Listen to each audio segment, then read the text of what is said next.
Hello everyone. Today we will start the new topic, new chapter of your book, that is percentage and its application. Now what is percentage? What is percentage? You know, percentage is a combination of many words, that is percentage, that is out of 100, that is per 100, per 100. Okay, or you can say that out of 100, out of 100. So this is known as percentage, and this percentage is denoted by like this. If you are keeping this sign, so this represent it is percentage. If I am writing 9%, so how you can write that is 9%, or in another words you can write like this also 9/100. और अगर इसी को आपको fraction में convert करना है तो आप लिखेंगे 9, इसके नीचे यहाँ पे आपके 2 जीरो आपने प्लेस करे हैं, तो 2 डिजिट से पहले पॉइंट, जैसे एक डिजिट यही हो गया, दूसरा डिजिट 0 और फिर point. So this is the way of writing percentage. Percentage means पर 100 or out of 100. So with this we will start the problems of percentage. Now problems like question number 1, fill in the blanks. That is, you have to find the 15% of 140. So 15%, 15%, that is 15/100. And what is the meaning of means multiplied and 140. तो एक zero से एक zero आपने cancel कर दिया इसको. Now 5 3s are 15, 5 2s are 10 और 2 7s are 14. That is 3 7s are कितना हो गया 21. In this way you can solve the problems of percentage. Like other question number 2 is 4/5. In this question you have to express this fraction as a percentage. So if the question comes, you have to write as a percentage. What to do? 4/5 multiplied by 100. As a percent means you have to multiply by 100. So 5 2s are 10, 0. That is 4 into 20. That is 80. आपको as a percent में convert करना था, तो 80 के आगे you have to put the sign of percentage. Now, question number 3. Question number 3 is express each of the following fraction as percentage as fractions. Percentage is given to you, like 10% is given to you. You have to convert this into fractions. So how you will convert? 10% means 10/100. तो 1 0 से 1 0 cancel हो जाएगा.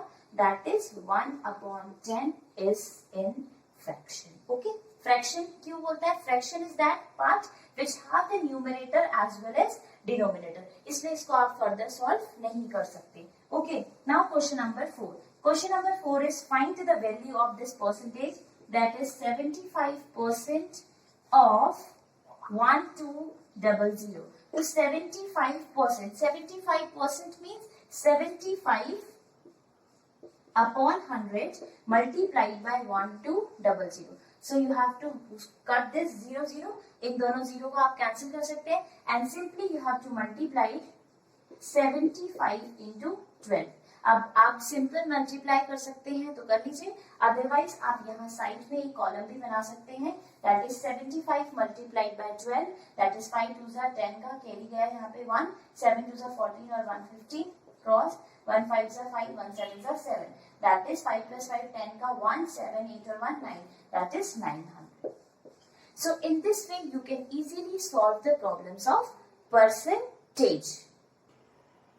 Now, next topic is percentage change. Earlier we have discussed about how we can find the value of percentage or how we can convert the number into percentage. Okay, now this is another topic of this chapter, that is percentage change. मतलब percentage में कैसे change आता है? Like percentage increase. अगर आपकी percentage increase हो जाती है तो आपको ओरिजिनल वैल्यू कैसे फाइंड करनी है, या आपकी वैल्यू कितनी बड़ी, उस वैल्यू कैसे फाइंड करना है. दैट इज परसेंटेज इंक्रीज का फॉर्मूला होता है इंक्रीज इन वैल्यू, जितनी वैल्यू आपकी बड़ी, divided by original value into 100. और आप परसेंट में इंक्रीज ला रहे हैं, इसलिए परसेंटेज का साइन आएगा ही आएगा. Okay, now next is percentage decrease. Percentage decrease, जैसे आपने इंक्रीज करा था उसकी जगह पे आप डिक्रीज पुट कर दीजिए. Decrease in value divided by original value into 100 and then make a sign of percentage. Now, whenever you are solving any problem, any questions, any questions and numericals, some errors occurred. Okay, so the percentage error, the formula of percentage error is equal to error, मतलब जो error means आपकी mistake. Okay, for example, अगर हम किसी भी इस pen जो है, इस मार्कर की लेंथ फाइंड करनी है. Okay, इसके ऊपर हमने स्केल को पुट किया और इसकी लेंथ हमने 15 सेंटीमीटर फाइंड करी, लेकिन बार बार हम दूसरे स्केल से मेजर कर रहे हैं तो उसकी लेंथ आपकी 16 आ रही है.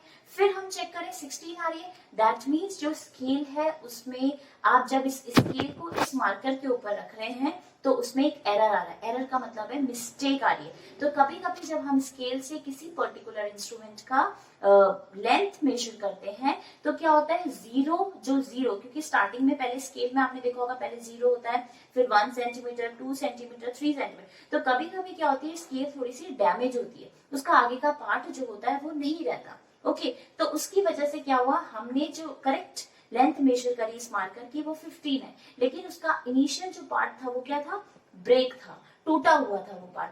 तब हम उसको इसमें रख रहे हैं तो 16 सेंटीमीटर आ रहा है. मीन्स ओरिजिनल इसका कितना था 15, लेकिन एरर के बाद कितना आ रहा था 16, मतलब 1 सेंटीमीटर का क्या आ रहा था, एरर आ रहा था. ओके, नाउ कभी कभी प्रॉब्लम्स को सॉल्व करके परसेंटेज एरर आ जाता है. एरर मीन्स कुछ मिस्टेक्स आ जाती है. दैट इज परसेंटेज एरर का फॉर्मूला होता है एरर जो आपकी मिस्टेक है divided by actual value into 100. Okay, 100 लगाना ही लगाना होता है क्योंकि परसेंटेज दैट इज पर 100. Got it? Now, अब इसी की हम प्रॉब्लम्स को सॉल्व करेंगे so that the concept of percentage change is clear to you.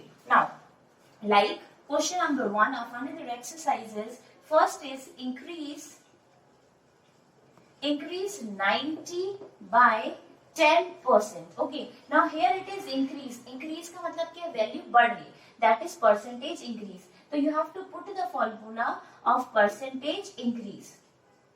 So what is the formula of percentage increase? That is increase in value divided by original value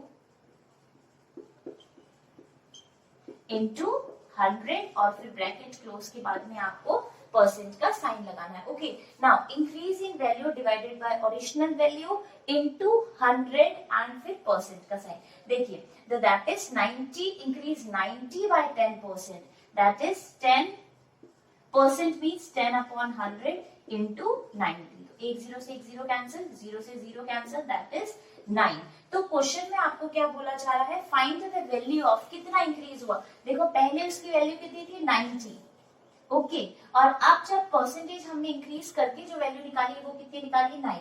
तो increase में आप उस value को क्या कर देते हैं, plus, that is 90 plus 9, that is 99.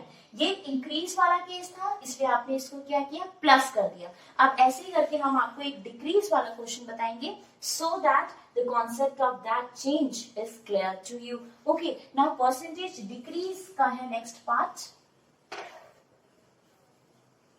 that is इसी का third part, decrease 640 by 25%.